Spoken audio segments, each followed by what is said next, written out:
नमस्कार, आप देख रहे हैं पीटीएन न्यूज और मैं हूं आपके साथ प्रभाकर पांडे। बिहार में हो रहे पुलिस पर हमले को लेकर अब नए डीजीपी विनय कुमार ने एक बड़ा आदेश जारी किया है। सीधे आदेश में कहा है कि जो भी अपराधी पुलिस पर हमले करेंगे उनकी पहले लिस्ट बनाई जाएगी और लिस्ट बनाने के बाद उन पर कार्रवाई की जाएगी। यदि 15 दिन का उनको मोहलत दिया जाएगा, समर्पण का मोहलत दिया जाएगा। यदि 15 दिन के अंदर में वो अपराधी समर्पण नहीं करते हैं तब उनके घर की कुर्की जब्ती भी होगी और उन्हें जेल भी जाना पड़ेगा। तो संभल जाए अपराधी।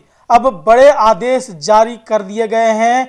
नए डीजीपी बहुत एक्शन में दिख रहे हैं और एक नए आदेश जारी कर दिया है। जारी करते हुए सभी जिले के एसपी को निर्देश दिया है, साथ ही साथ एडीजी को भी निर्देश जारी कर दिया है। कल ही निर्देश में यह कहा गया है कि यदि कोई भी जिले में, बिहार के कोई भी कोने में यदि पुलिस पर हमला होता है तो हमलावर का लिस्ट बनाया जाए और लिस्ट बनाने के बाद उन्हें गिरफ्तार किया जाए।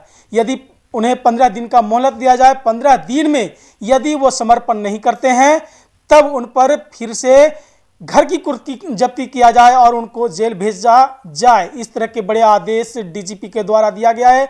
और क्या कुछ कहते नजर आ रहे हैं बिहार के नए डीजीपी विनय कुमार, छोड़े जाते हैं आपको उनकी बातों के साथ। पुलिस सुरक्षा में अभी हमारे एडीजी लॉ एंड ऑर्डर को बताया गया है कि जितने सारे इस तरह के कांड हैं उसमें नंबर ऑफ एक्यूज जितने हैं उसका लिस्ट बना करके और वार फुटिंग पे आप उसकी गिरफ्तारी करिए। अभी एक कांड कल हुआ गोपालगंज में पुलिस थानाध्यक्ष भी थोड़ा घायल हुए थे। उसमें आपको कहने में हमें हर्ष हो रहा है कि 24 लोगों को गिरफ्तार करके न्यायिक हिरासत में भेजा गया।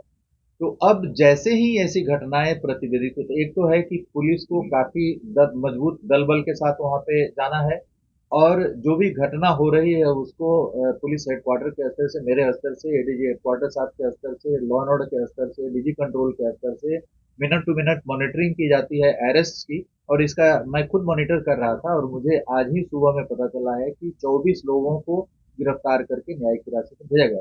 तो ये पुलिस पर हमले की घटना को हम लोग काफी संवेदना के साथ लेंगे, काफी प्रभावकारी ढंग से इसमें कार्रवाई सुनिश्चित कराएंगे।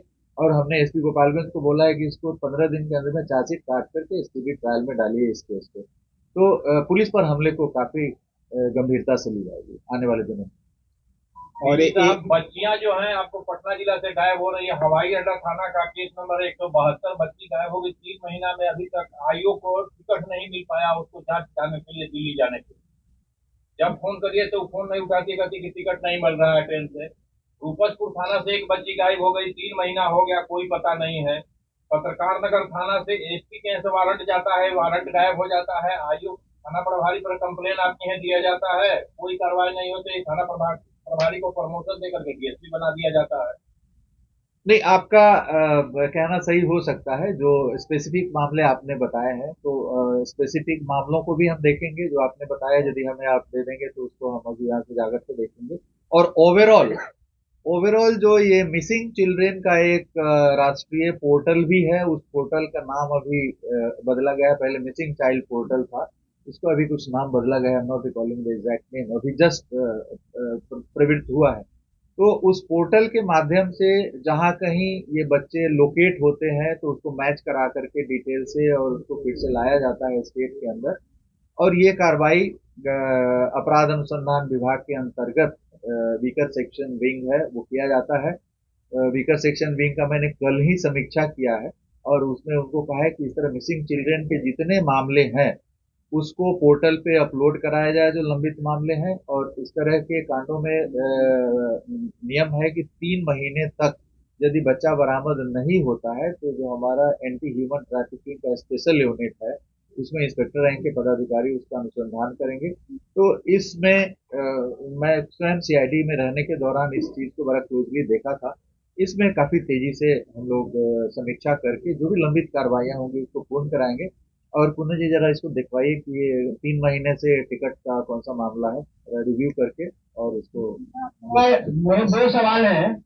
पहला सवाल ये है कि आपके जो भी पुलिस के पदाधिकारी हैं थाना स्तर से लेकर के जिले तक, आपने जो सरकारी मोबाइल दिया है उसको वो उठाते नहीं है कभी। कभी कभार बहुत जरूरी किसी ने उठा भी लिया तो रिस्पॉन्स ठीक नहीं होता, ये पब्लिक। दूसरा ये कि आपके लाख प्रयास के बावजूद बाइक चोरी और चैन स्नैचिंग ये रुक नहीं रहा पूरे स्टेट में, इस पर क्या?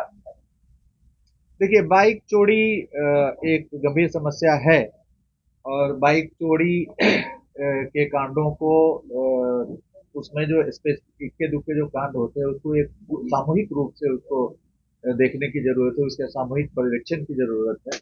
और हम लोगों ने एक डिसीजन लिया है, इसको हम लोग इम्प्लीमेंट करेंगे कि हर जिले में एक वाहन चोरी कोषांग, उसमें 2-3 पदाधिकारी रहेंगे जो अहरनिश 24/7 उन वाहनों को लोकेट करने, उनका इंजन नंबर, चेसिस नंबर लेकर के जो हमारे एप्स है, वाहन एंड सारथी एप्स है, उससे मैचिंग कराएंगे। कहीं यदि बरामद हुआ है, मान ली कि प्रोहिबिशन के कांडों में वाहन बरामद हो रहा है, कहीं न कहीं से चोरी का वाहन है, तो वो दोनों को मैच करा करके और उस पर कार्रवाई करने के लिए तो ये एसओपी निर्गत हुआ है। और